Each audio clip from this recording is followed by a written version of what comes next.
Lalu Om Bono menunjuk sudut kamar. Di sana beliau berkata, "Wujute wele iki kodame gurune sing gak sengaja nurun nang murite. Saake soale simbah gak roh nek ditempeli."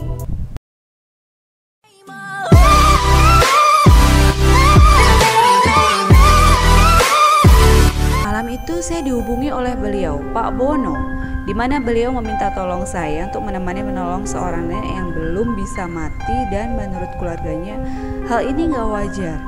Saya mendengarkan beralasan kalau sedang berada di luar kota. Tiba-tiba Pak Bono mengatakan, "Ya wis, nek ngono, tips salam ae yo kanggo ibu sing masarawon." Kaget, bagaimana orang ini bisa tahu? Akhirnya saya mengatakan kalau saya mau menemani beliau. Malam hari selepas Isya, Pak Bono datang menjemput saya dengan mobil. Beliau sempat bertemu walaupun sebentar. Di sini hal yang paling saya hindari.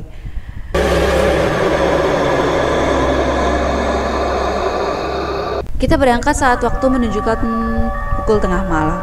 Di rumah kawan saya, Pak Bono langsung duduk bertanya perihal nenek yang diceritakan. Di sini saya menjadi mengerti, orang seperti Pak Bono mencari tahu informasi hanya butuh namanya aja. Lalu dia tahu semuanya. Semua, bahkan saat si nenek masih muda. Mulai dari sifatnya yang nakal sampai masa saat dia pernah menikah lebih dari 5 kali. Di sini saya benar-benar kagum, tapi juga ngeri.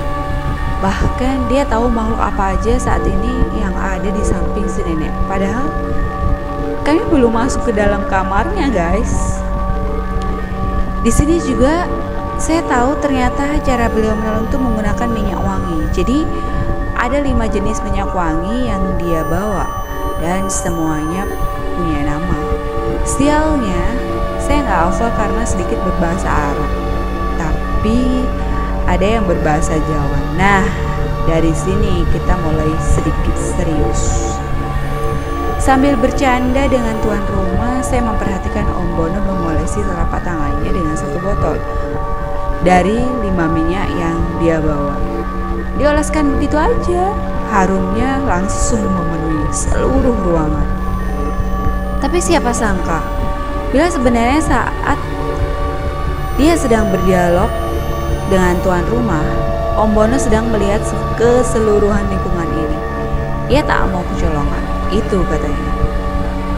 Karena sebelum bertindak, gak ada yang tahu bagaimana makhluk seperti mereka bertindak.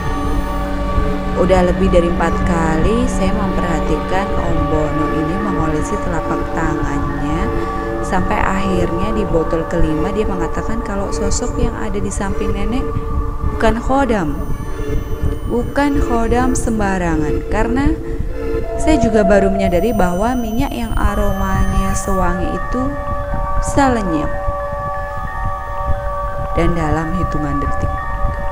Aku biasanya megang minyak wangi iki cukup pisan, tapi koyoke senyekel simba iki nggak sembarangan. Setelah berhasil menemukan minyak yang tepat, barulah laki ini meminta tuan rumah menunjukkan kamarnya saat itu, dan saya diminta tuan rumah untuk ikut walaupun saya sebenarnya malas sekali. Tapi ya udahlah, saya juga penasaran bagaimana metode Om Bono kali ini. Om Bono masuk kamar tempat nenek itu sedang tidur di atas dipan tua.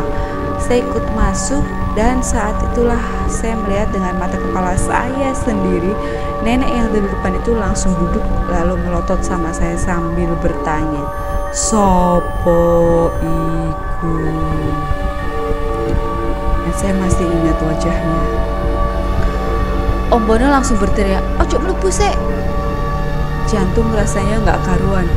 Badan langsung dingin, sementara tuan rumah mengatakan kalau jangankan duduk, menggerakkan anggota tubuh aja harus dibantu. Di sini saya cukup terkejut mendengarnya. Cukup lama Om Bono berdialog dengan wanita tua ini. Saya dan tuan rumah hanya mendengarkan dari luar. Anehnya dengan Om Bono, wanita tua ini baik sekali. Padahal biasanya dengan orang baru atau orang yang sebelumnya dimintai tolong, gak pernah seperti ini. Saat itu baru Om Bono mengizinkan kami masuk. Itulah saat saya bisa melihat tubuh kurus kering wanita tua ini dengan kedua kaki yang hitam seperti kebakar. Kondisinya benar-benar mengenaskan. Saya sampai nggak tega ngelihatnya. Wanita ini hanya berkata, "Tekan aku."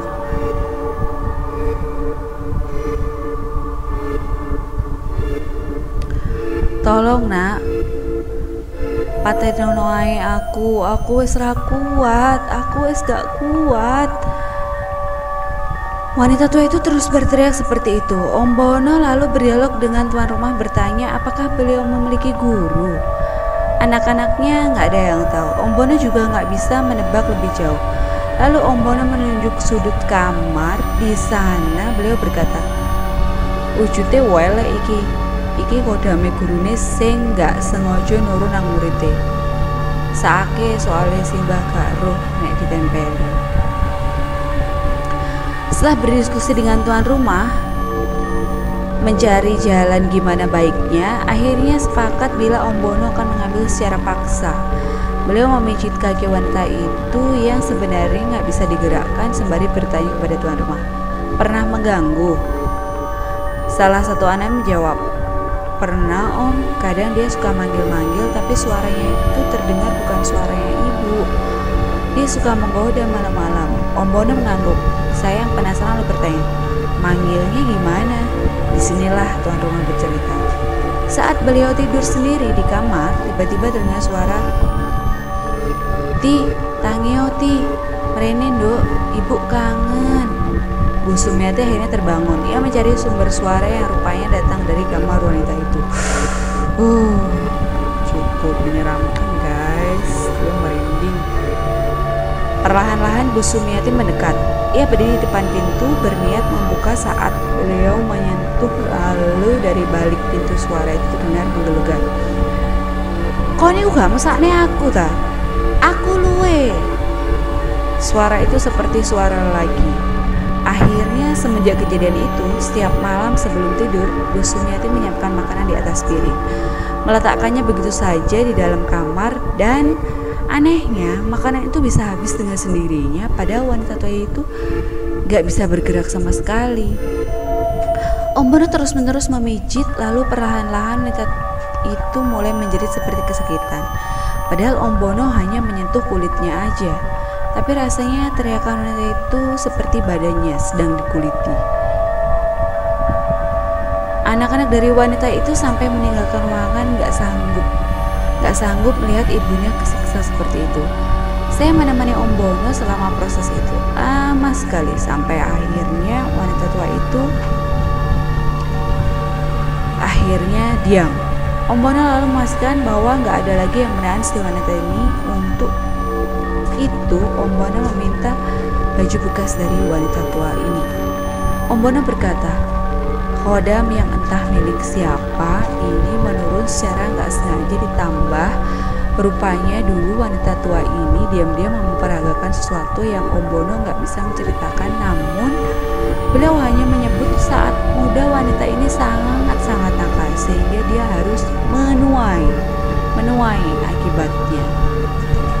Tapi Om Bono merasa yakin bahwa kali ini mungkin gak lama lagi wanita tua ini bisa pergi dengan tenang.